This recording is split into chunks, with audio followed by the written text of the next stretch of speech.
Record log 4471b. Observer Class Ship Infinite Regard. Galactic Council Intelligence Division submitted by Intelligence Officer Vex Cow. You know what?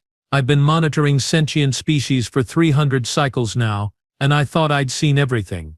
Thought I understood every weird quirk, every bizarre cultural practice, every strange attachment these carbon-based lifeforms develop. I was wrong. Let me tell you about the day I learned what happens when you threaten a human's pet. Yes, you heard that right. Pet. As in a completely different species they keep around for companionship. Still sounds ridiculous.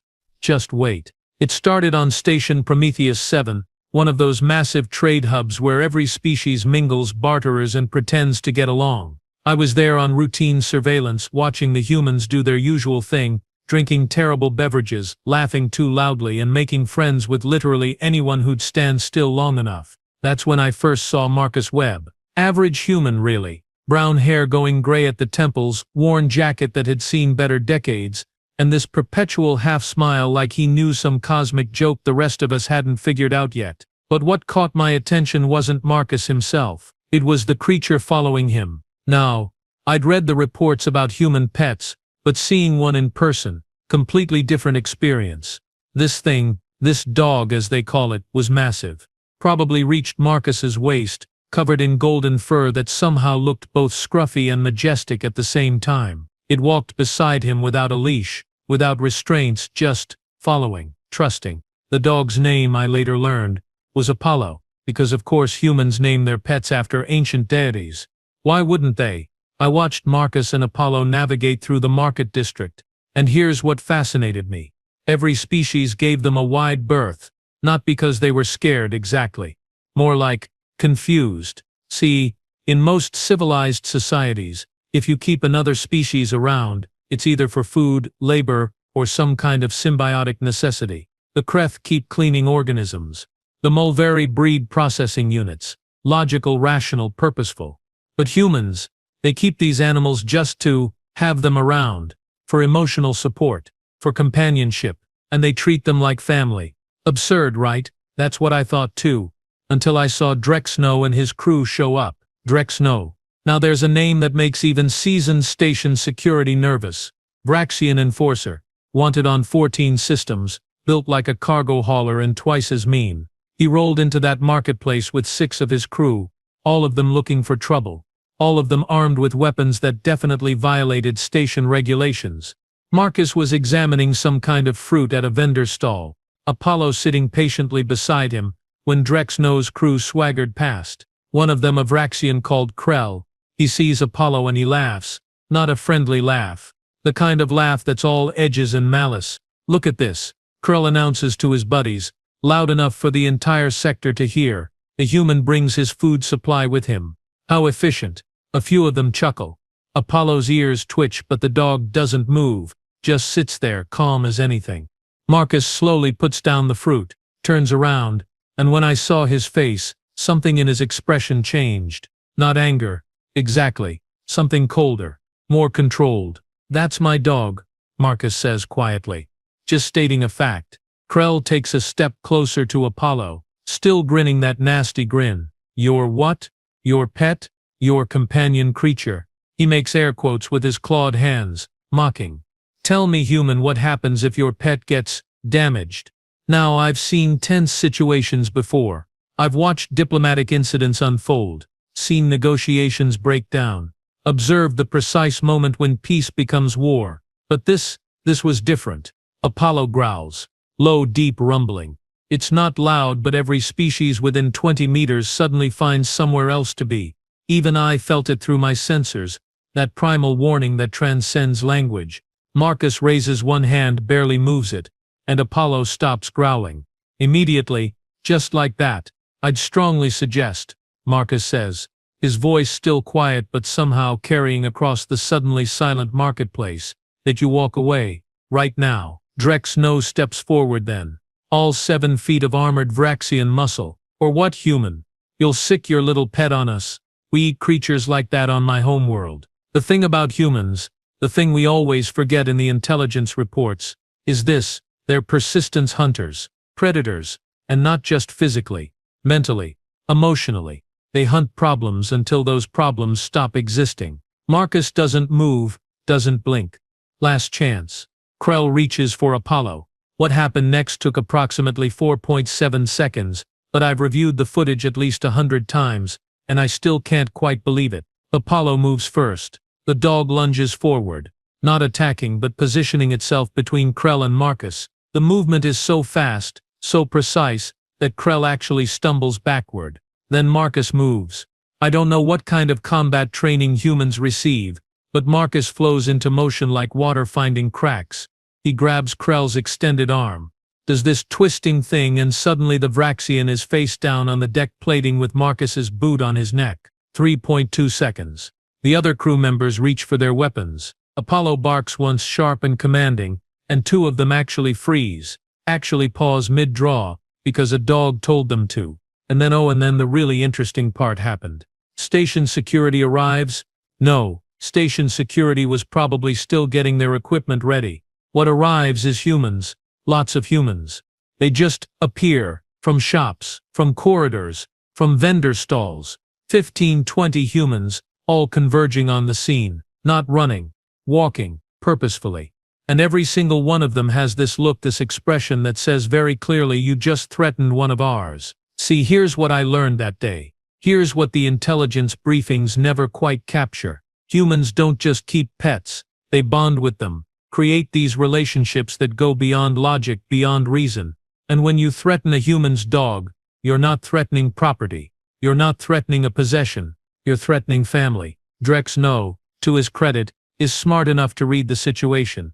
He barks an order in Vraxian, and his crew starts backing away. Slowly, Marcus releases Krell, steps back. Apollo returns to his side, sits perfectly calm again, like nothing happened. Apologies, Drexno growls, though his pride clearly hates every syllable. Misunderstanding. Marcus just nods. Doesn't gloat, doesn't posture. Yeah, it was. And just like that, it's over. The humans disperse. The crowd returns. Marcus goes back to shopping for fruit while Apollo sits beside him, tail wagging gently, like the last 5 minutes were just another day. I sat there in my observation post, all 4 of my primary sensory organs focused on this scene, trying to process what I'd just witnessed. The galaxy calls humans dangerous because of their warships, their weapons, their military capabilities. But that's not what makes them truly terrifying. What makes them terrifying is this: they'll risk everything, absolutely everything, for beings they've chosen to love. Doesn't matter if it's logical. Doesn't matter if it makes sense. You threaten their dog? You're not just facing one human. You're facing all of them. I filed my report that evening, updated the threat assessment, added a new note to human behavioral profiles. The note read, "Do not under any circumstances threaten their pets. They call it love. We should call it tactical insanity." But you know what the really crazy part is? I went back the next day, watched Marcus and Apollo again, and I saw something I hadn't noticed before. The way Apollo looked at Marcus wasn't like a subordinate looking at a commander. It was trust. Complete, absolute trust. And the way Marcus looked at Apollo. Same thing. 2 completely different species, bonded by something my sensors couldn't measure, my logic couldn't parse. And I thought, maybe we're the ones who don't understand. Maybe they're onto something we haven't figured out yet. That thought should have comforted me. It didn't. Because I was about to learn that what I witnessed was just the beginning. Just a preview of what humans are capable of when you truly threaten what they love.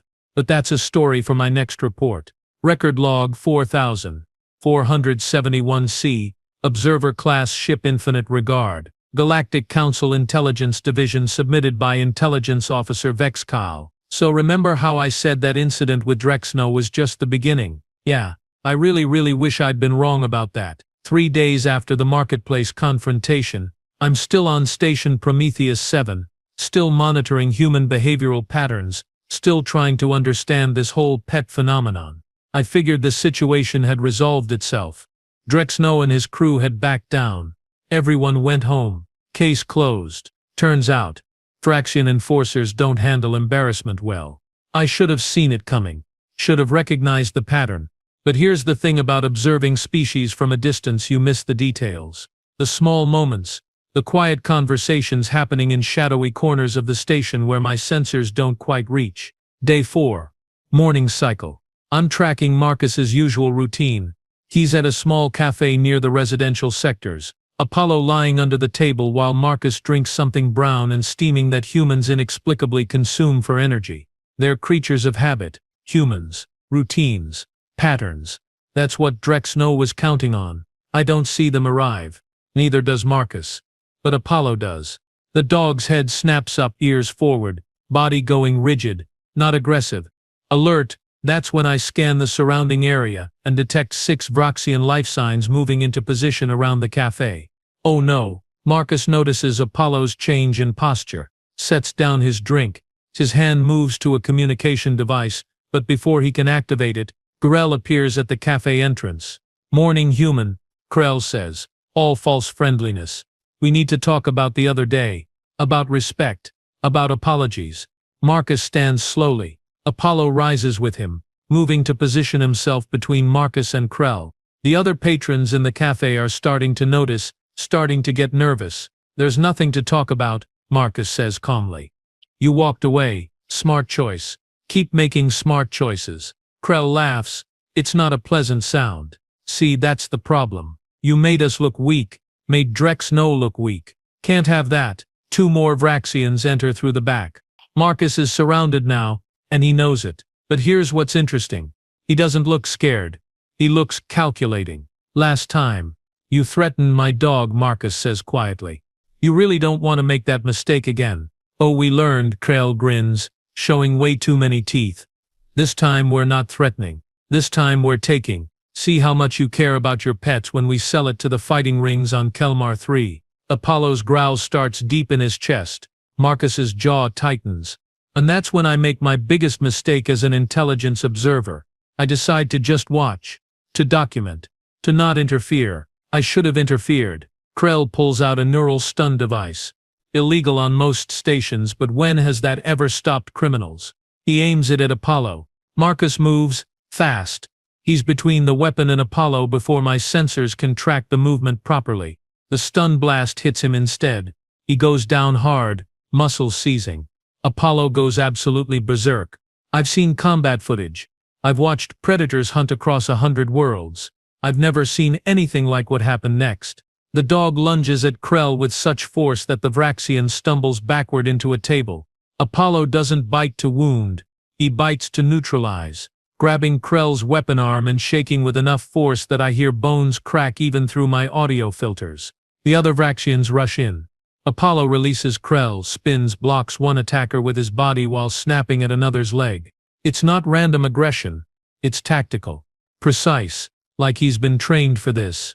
And then the other humans arrive. Not slowly this time, fast. Responding to some alert system I hadn't detected. A woman named Petra crashes through the front window. Yes, actually through the window, and tackles one Vraxian before he can shoot Apollo.